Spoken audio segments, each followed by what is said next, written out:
Hi, and welcome to I Love to Tell the Story, part of the Harp and Worship Conference 2023.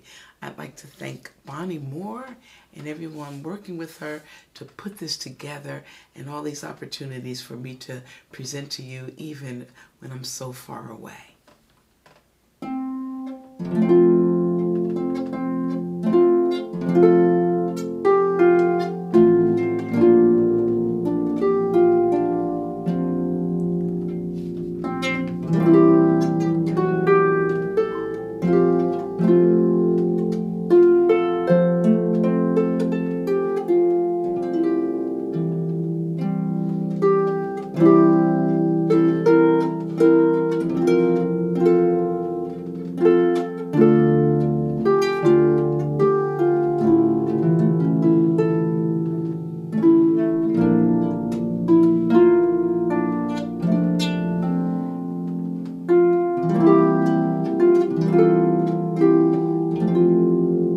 Those of us who had Sunday school can remember this song. I love to tell the story.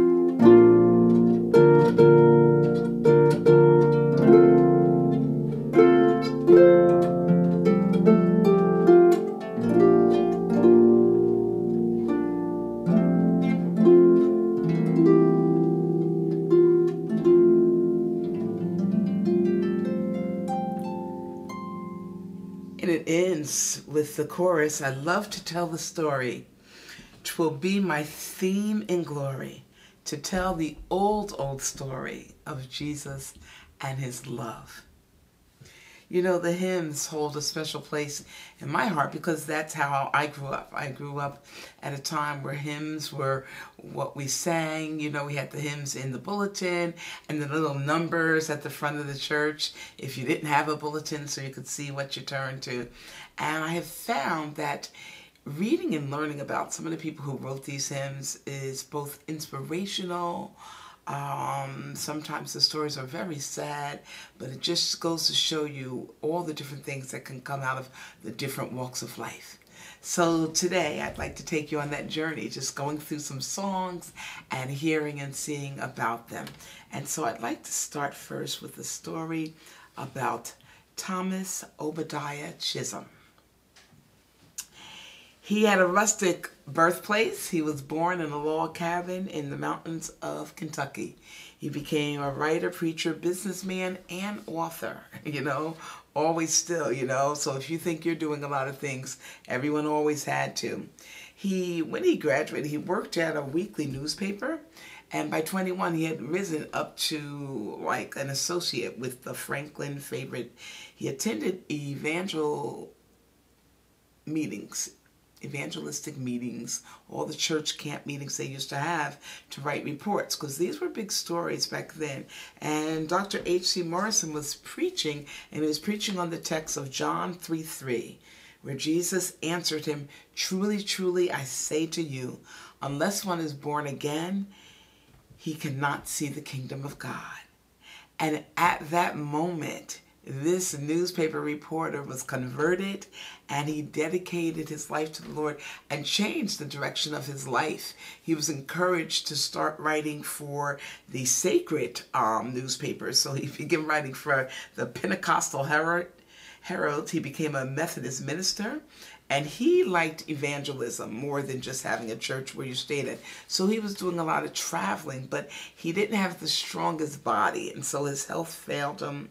He came back, he sold insurance and alternated between ministry and insurance because he thought it wouldn't be as demanding, but his health still was pretty shaky. He had health problems all throughout his life, but he lived long. He lived until he was 89 years old. And unlike some of the stories you're going to hear, he just was a little sickly, but he didn't have any major tragedies in that vein. And through his sickness, though, he really talked about how he saw so many displays of God's care. Lamentations 3:23, They are new every morning. Great is thy faithfulness. And that's the text that he wrote, great is thy faithfulness, from. He wrote the words. You're going to find that you had the people who wrote the words or the poem, the text, and then other people would do the music. The words, great is thy faithfulness, O God my Father, there is no shadow of turning with thee. Thou changest not, thy compassions they fail not. As thou hast been, thou forever will be.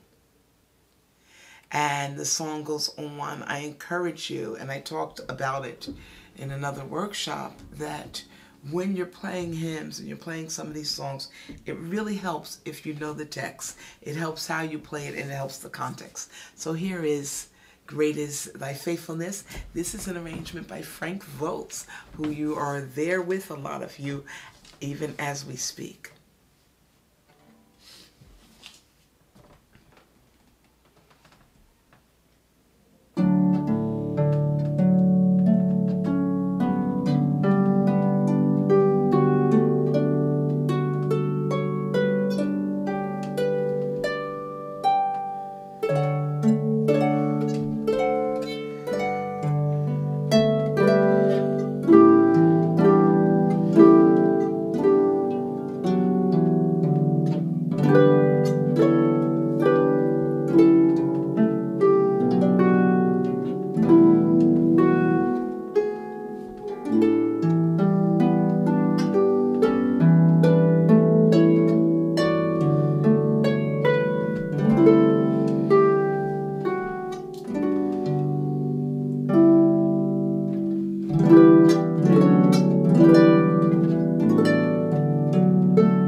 Great is thy faithfulness. The next hymn I'd like to talk to you about and play for you is one that, of course, we're all familiar with. And sometimes, you know, I used to wonder, wow, you know, this is almost like the go-to hymn for so many people. And do we go to it too much? And then I remembered a deacon at my church who said to me when I was very young, he said, you're going to be asked to play in a lot of places. You're going to be playing for dinners and for so many different people. If there's any way when you play that you could always include Amazing Grace in what you play, do it. And I started doing it, and you know, out of the thousands and thousands of gigs and background musics and things that I've done, you know, we're not talking about concerts. I do a lot of background playing, and I've always put it in. And I always was like, well, what if someone asks me and I can say the truth? It's a request. And so many people come up and comment on, oh, wow, did you play this? Did you play Amazing Grace? That really blessed me. That was really beautiful. And Amazing Grace, we know the song, you know, the writer of the song. The story is pretty sad. And, you know, as they can be and as they are, the sad part about the stories with Amazing Grace is that this man who wrote the words for Amazing Grace, he ended up being a slave trader. He ended up doing things that maybe, you know, he didn't necessarily set out in his life, oh, this is what I'm going to do. I'm going to be a slave trader. But John Newton, that's what he became.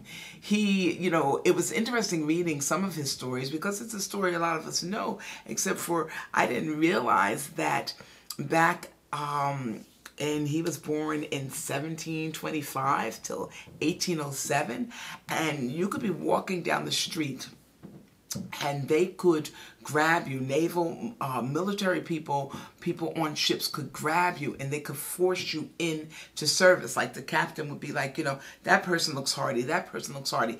And they would just grab you and put you on the ship. And that was a wrap. You were now working on that ship and you were working for that ship. And he did not like it at all. He was often plotting ways. How was he going to get them?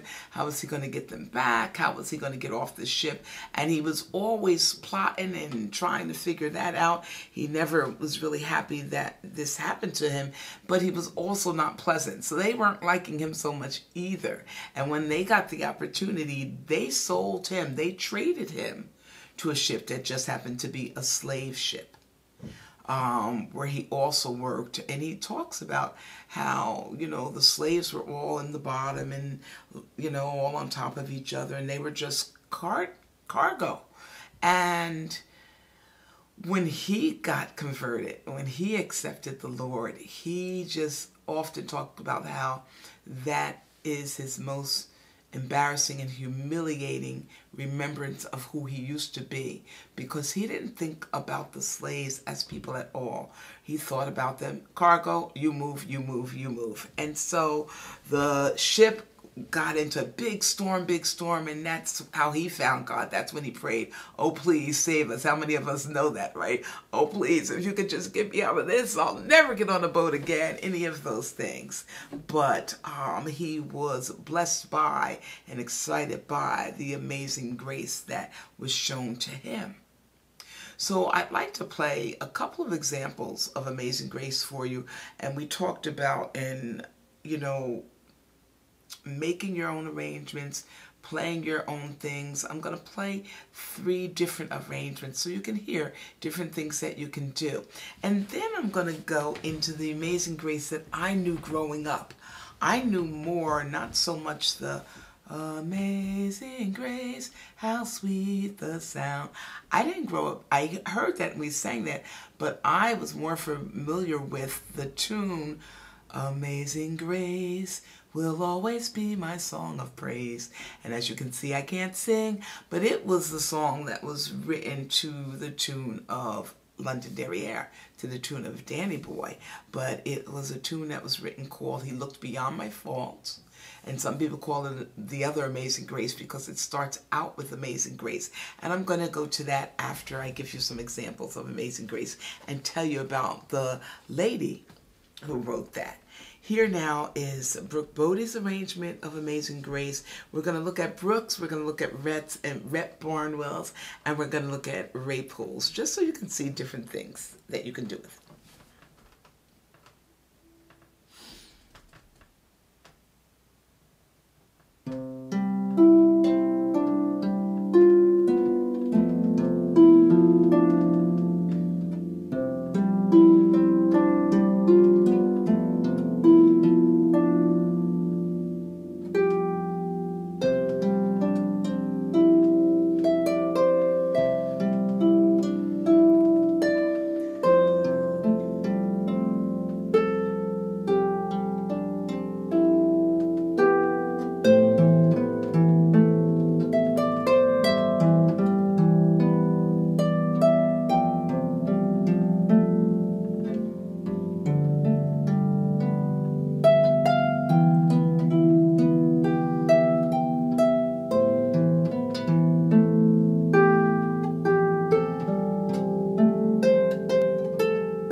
So you see how on the second verse he changes a little bit.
So you see, when you repeat a tune, you don't have to necessarily do a whole lot different, but it's fun when you add just something different, especially with the hymns.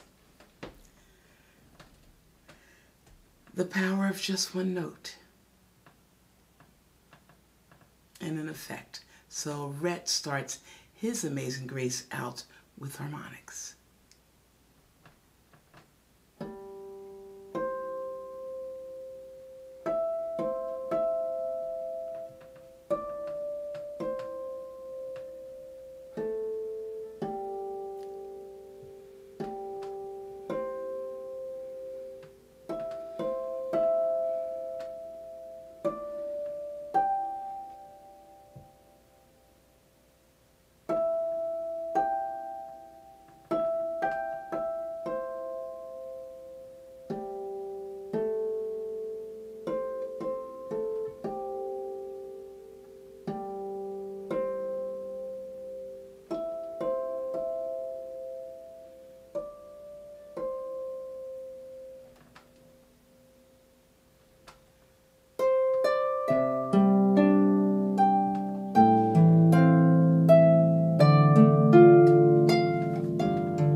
then it's kind of the tune here. So adding different notes, different 6-inch notes in the right hand. So right there.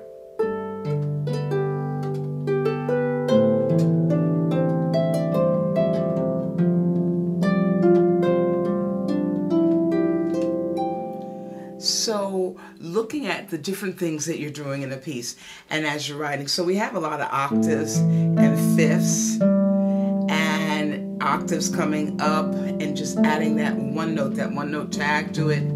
And here, I love how he does the fifth. He comes up here and then we get the octave. So when you're playing, even, doing and learning the pieces, I encourage you strongly to separate your hands and see what happens. On his repeat, what he does is he comes up here.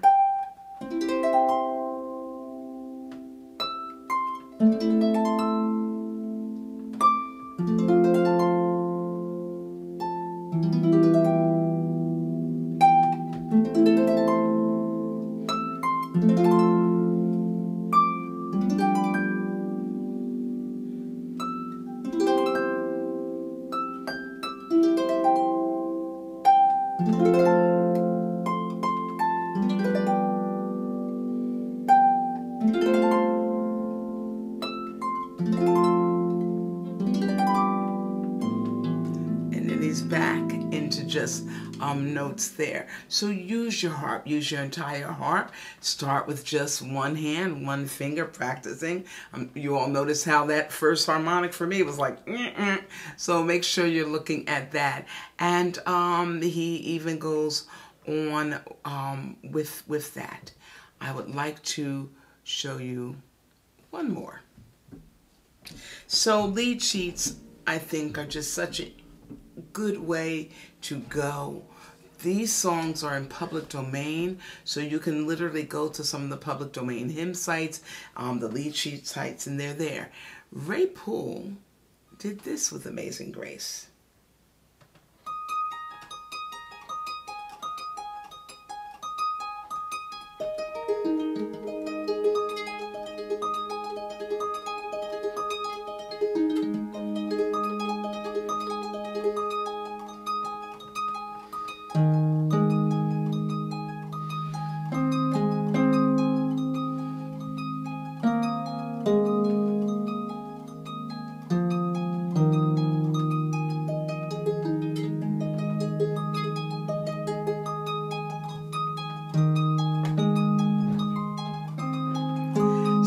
That whole effect with the left hand playing the melody and the right hand going and this type of thing. And what all he's done is he's made the G. He's got a G sharp and an A flat. He's got a D sharp and an E flat, and so those notes sound the same, which of course on the pedal harp it gives you that big glissando, but it's also written. And this works on lever harps. If your lever harp is tuned in E flat major, you just make your D's and your G's sharp, and guess what? You are able to play this song. In fact, it's written for lever harp. So after all that and a lot of all this kind of stuff and the tunes there, then he goes to this gliss, and then he has it here. And I think the hardest part is to make sure you're not, pounding away on that, because we really want to hear, right? We want to hear the melody. So this hand, even though you have it and you work so hard to maybe do it, make sure that you don't let the glissando overpower the song and the melody. And so now you know that if you are on a lever harp that's tuned in E flat major, you just engage your D's and your G's and you get this kind of pedal harp sounding glissando that you can do lots of things with, even for your interludes. This is a pentatonic scale. There's only 5 notes, so nothing is a wrong note. So if all of a sudden you need more time and you're just playing around the harp, everything's going to to sound like you meant it. And you start to play around with things like that, minus the buzz we hope, and then you can gliss back in, and you're back at your Amazing Grace song right there. So 3 different treatments of the same song, and I encourage you to really do as much as you can to try to find what you like with the song. So Dottie Rambo, who wrote what I knew to be Amazing Grace, and it's he looked beyond my faults, and she was born 1934, died in 2008. And she just wrote many songs. She toured, she was a singer, and she had a brother that she called a sinner boy. Always bad. They were real close. They double dated. He'd come to her church and hear her sing, but he'd always leave before the invitation, you know, that kind of thing. And, you know, you have sometimes some family members who you wish they'd go on the same path as you, but they're over here. They probably wish you were over here too. So we just have to remember, you know, it's our family. We love them. We work with them. Well, her brother got very sick, and he was dying from cancer, and she went to see him. And no one wanted to tell him the truth. But she and her mother were always honest with Eddie. His name was Eddie. And so she went into the room and she told him that they said, unless there was a miracle, he had 5 to 6 weeks to live. He cried and talked about being too wicked for God to save. And she witnessed him, but he just couldn't find peace. It wasn't sinking in. She was home, she was praying for words to give to Eddie, and she was at church where she was singing, and she asked everyone for prayers for him, and everybody prayed for him, and she's sitting in church, and around 11 o'clock, she just felt really, really peaceful, and she felt in a good place with Eddie. And all these words and lyrics were coming to her and coming in her head. And she went to the hospital to see him, but he wasn't at the hospital anymore. They had sent him home. And she sang him these words to the tune of, they say, an old English song, but it was to Danny Boy. And he just was so touched. She asked her to write down the words. She did, and he had the words with him. And so when she saw him next, and she had that whole 11 o'clock kind of feeling, she went, and he said, sis, I have to tell you something. Right around 11 o'clock, I just felt at such peace with God. I just felt so good and so okay, and I knew it was going to be okay for me.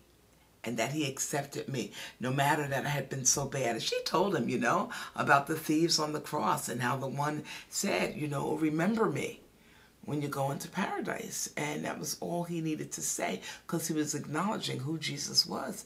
And Jesus said, today you'll be with me. And so she was very blessed by her brother being moved by this song. And I'm going to play it for you, even though you're going to hear it as Danny Boy. What I loved about that was when I was in places when I could not play anything that was sacred, I could play Danny Boy, and in my head, I'd be hearing the words, Amazing Grace will always be my song of praise, for it was grace that saved a wretch like me. Here is an arrangement that Deborah Hanson-Konak gave to me because she didn't like mine, and it's beautiful.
I'm playing this song, and you know, I'm not a singer, but when it gets to this part, the words of the song that Dottie wrote were, I will forever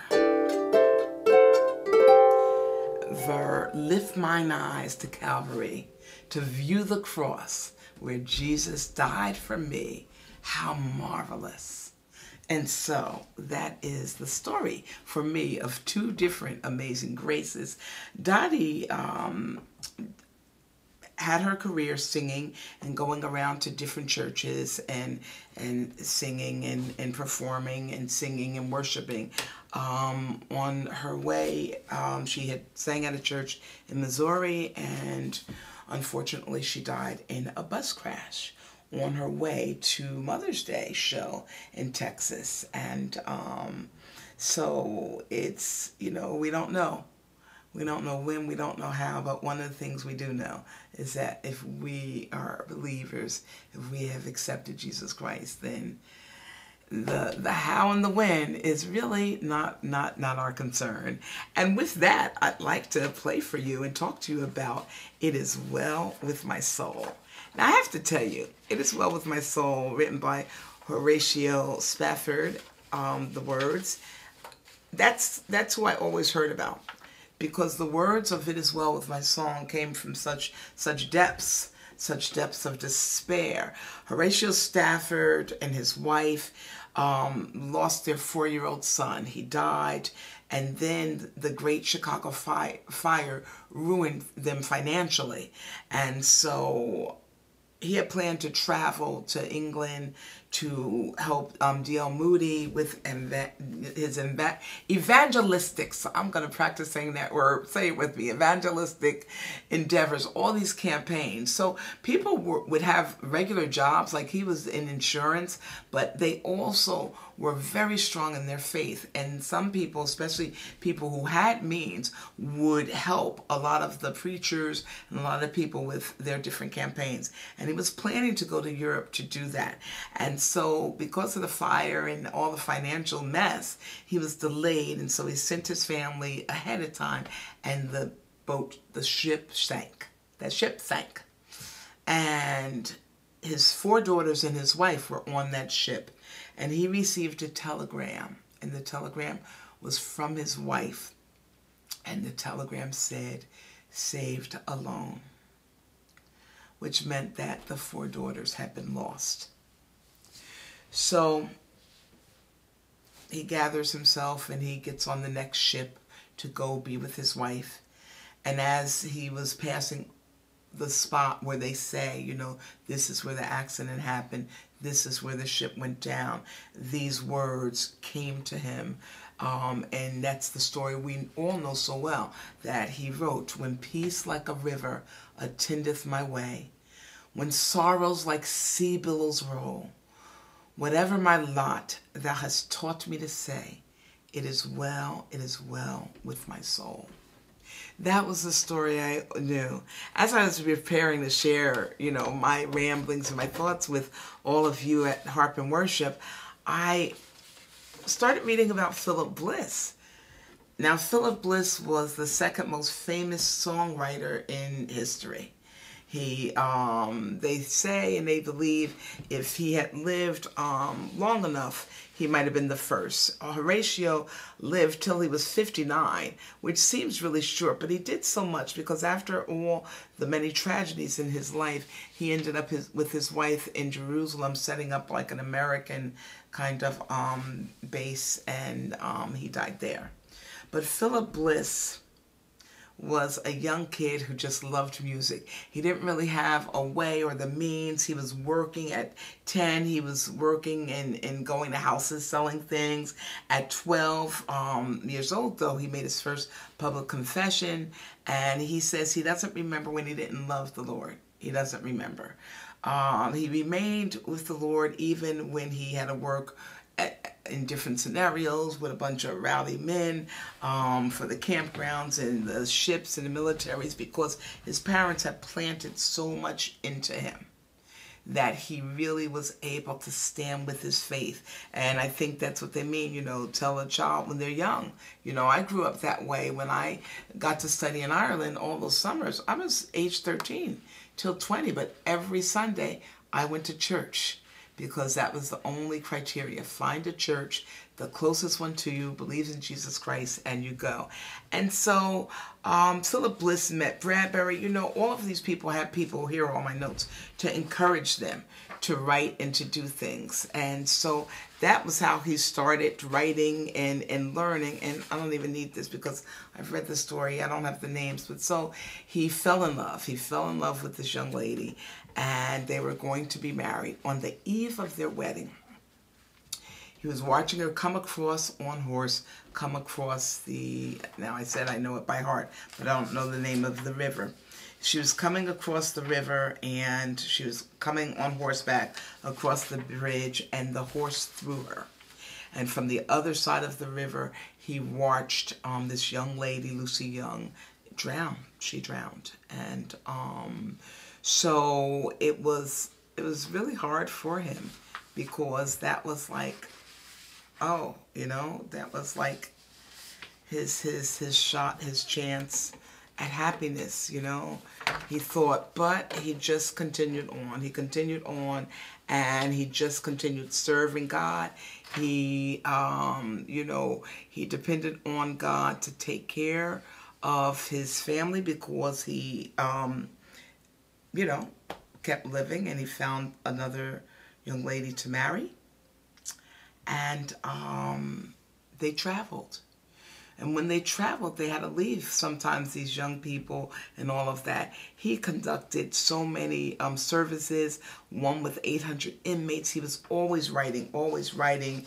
And he got a telegram from Moody that asked, could he come earlier back home? He was supposed to be coming back home. He was very successful, him and his wife. They decided to leave the two children with their parents, and they say that this was a day that stunned the Christian world, because on this day the train, it was a big snowstorm, and the train got derailed and it plummeted into the ice. And 5 minutes after the train fell, there was a big fire. Mr. Bliss was able to get out. He got himself out, but he found his wife, and she was pinned, and he went back in and tried to get her out and tried to get her out, but he couldn't, and so he perished with her. And that is why, you know, when you know, think of "It Is Well With My Soul" and the words from these songs, you just are like, wow, these people, you know, they lived it. They lived it, and yet they carried on. They carried on, and, you know, they wrote things. And they said about Philip Bliss that he was reunited with the children, the young ladies from his partner. He would always say, you know, so he's gone to take care and to be with my daughters. He was only 38, and that is why it's also said that while he was number 2 in terms of writing the music, how much more he would have done had he lived. This is "It Is Well With My Soul," arranged by Laurie Muirhead. With this arrangement, I wanted to share this with you because as you're making your own arrangements and thinking of things, you have songs you already know. We talked about this a lot. You have songs you already know. You can take some of the songs you already know and kind of combine them. The kids call them mashups. Make mashups of some of your songs, especially the hymns can oftentimes be kind of stodgy.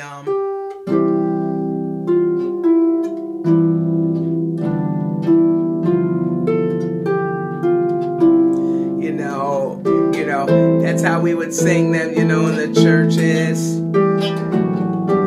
right? So you can, with an arrangement, elevate that and take it, even especially if you're like me and you don't sing, to something that you can still share with people. It is well with my soul.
Then for the second verse.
Lori Muirhead has a whole book of hymns, and I wanted you to hear even that whole thing, because you see how each time there's so many different changes and different things that she's doing with that piece that are things that it's like, oh, for me, that's how the churches, they used to have, or we used to have all these kind of big grandiose, as it were, types of ways that we expressed ourselves and we express things.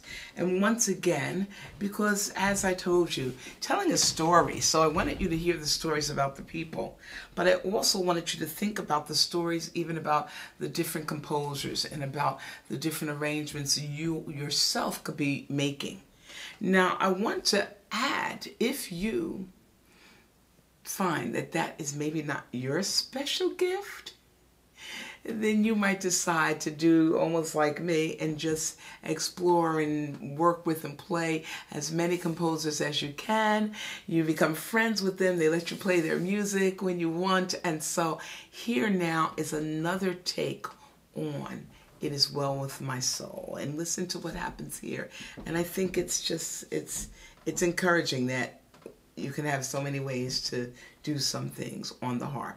This is a lever harp arrangement that I'm not playing on pedal harp because moving harps would be too much right now. The other one can be adapted. Some things don't work. Here we go.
And that was Rhett Barnwell. Arrangement of It Is Well. As I talked to you about, and as I really believe, working, if you want to do your own arrangements and you want to make your own arrangements, if you work with the lead sheets that have the chord symbols, you really are giving yourself a chance to like see, oh, okay, this is how we do it. And so I have a lead sheet that's in C major, and literally, rather than, you know, you can do it. Some people like to play, you know, the tune and get the tune in your fingers. But sometimes I find that the tune, the melody, is the easiest part to keep in your hands. I was teaching one of my students the other day, and she was playing the Lord's Prayer. She's playing in an E flat major. I said, okay, play it in E major. Well, of course, you know, you go from E flat major to E major, you're still playing the same notes. You've just changed your levers or your pedals. And I said, okay, play it in F. And it was very interesting as she was playing it, and I didn't make her go all the way through because that's her homework. But she said, you know, I said, what were you doing? How were you thinking of it? Because, you know, I would be thinking a totally different way than she was. And she said to me, I'm thinking of the melody in F. I'm hearing the melody in my head in F. How cool is that? So melodies are the easier part. The chords is where I go to when I might start a piece with the lead sheet. And so you have your C chord. When it has a slash, it says C/G. That means you want the G on the bottom of the chord, wherever it's going to be. And then you have the G chord, a G7, and a C chord. It goes to an A chord. And then a D, and the D is capital, so I know I'm going to have to make it a D sharp and then a G7. And what happens as you're playing this, even if you're not a singer, work with playing the chords and hear the song. When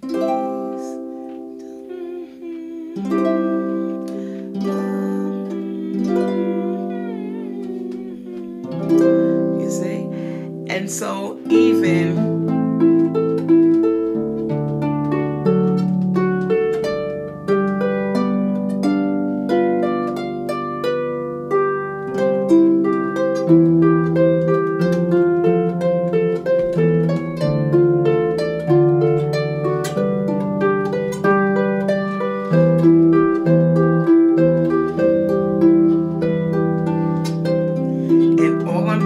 playing the chord symbols, and it gives you something else. Maybe you can hear where I am in the song.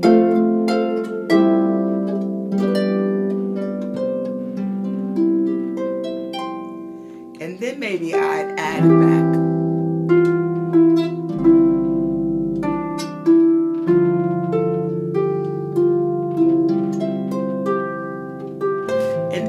And so on, you see? And so that I find that having chord symbols gives me a way of making an interlude, a way of making a piece longer, and a way of extending my repertoire, and kind of trying to play with my brain in a kind of safe way to see if maybe I can make an arrangement.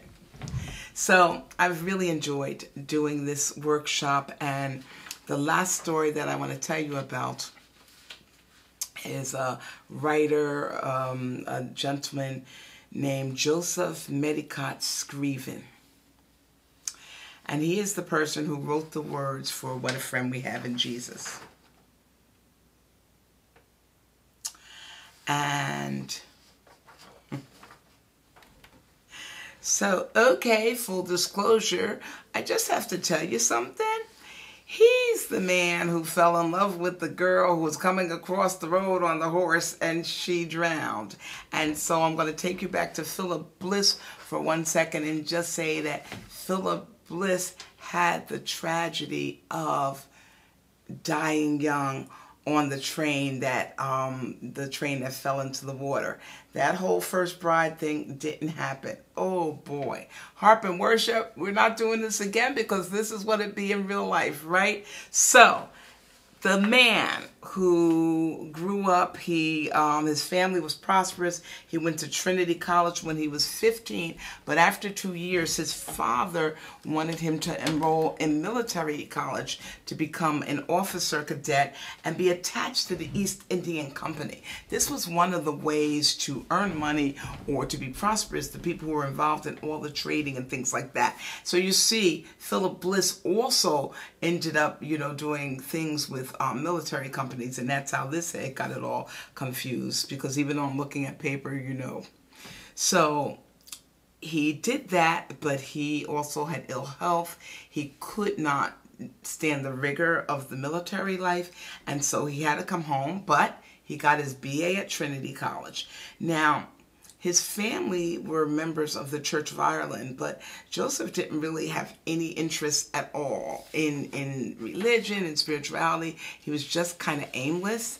And that's when he met this local girl, and they were going to get married. But then we had the whole crossing the river where the horse threw her and she drowned. And that was in Ireland. So with this tragedy, he started thinking about, when you grow up with people who are reading the Bible and praying and they seem so comforted, when something happens to you, you're like, oh, maybe I should try that. And he did. And he really, really got comfort from it. He found salvation for his sins. He became a member of the Brethren, which was another kind of like religious group, but it wasn't his family's group. And so there was a little kind of tension. But he moved to Canada he tutored and he evangelized, and he got word that his mom was sick. And some of the stories cross. So in some sources, they say his mom got sick. And so he wrote this. And these lyricists, they called them poems. They called them hymns. He wrote this, it was called Pray Without Ceasing, to comfort her. That's one of the stories that he wrote it then. He also got engaged again, but his betrothed, his fiancée, was a little sickly, and she had pneumonia. And she struggled with pneumonia for 3 years before she died. But once again, he found comfort in the Lord and in this song that he wrote. And so the song that he wrote, the words that he wrote was, "What a friend we have in Jesus, all our sins and griefs to bear. What a privilege to carry everything to God in prayer. Oh, what peace we often forfeit. Oh, what needless pain we bear, just because we do not carry everything to God in prayer." Second verse, have we trials and temptations? Is there trouble anywhere? We should never be discouraged, taken to the Lord in prayer. Can we find a friend so faithful who will all our sorrows share? Jesus knows our every weakness. Take it to the Lord in prayer. Are we weak and heavy laden, cumbered with a load of care? Precious Savior, still our refuge. Take it to the Lord in prayer. Do thy friends despise, forsake thee? Take it to the Lord in prayer. In his arms he'll take and shield thee. Thou wilt find solace there. And his legacy, after he had this second loss, he really just became the person. Joseph was the person, Joseph Screven was the person that people would say, oh, if you need something, go to Joseph. He'll help you. He would help people almost to his detriment because he would give his last, dime, clothes off his back, that kind of person. He unfortunately died in poverty and sickness. He was taken, he lived to 67, which was older than some of the ones we've seen. But when someone found him sick, they took him to his friend's house. He had a fever, and they were caring for him. But when they went to look for him in the bedroom, he had left, and they think that he had been delirious with fever. And it ended up that he fell in the river and drowned like his first wife-to-be. Not wanting to end on such a sad story, but I'm going to make it up to you by ending and playing Frank Volta's arrangement of What a Friend We Have in Jesus, which is a little more peppy. Have a really fantastic conference once again. Thanks to Bonnie Moore and to Laura Logan and all the other people who have done so much to make this conference great. And hopefully I'll see you next time.